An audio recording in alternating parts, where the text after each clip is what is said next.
Red book భాగంలో red book రాజ్యాంగం అని చెప్పుకునే నారా లోకేష్ కక్ష సాధింపులో చూసాం మనము. 100 రోజుల పైగానే విజయవాడ జైల్లో ఉంటున్న వల్లభనేని వంశీ గారికి నిన్న అన్ని కేసుల్లో బెయిల్ రావడం జరిగింది.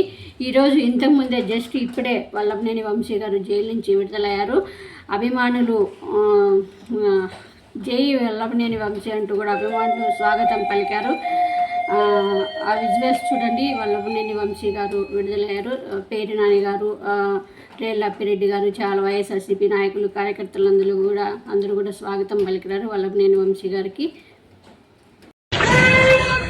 రమేష్ గారు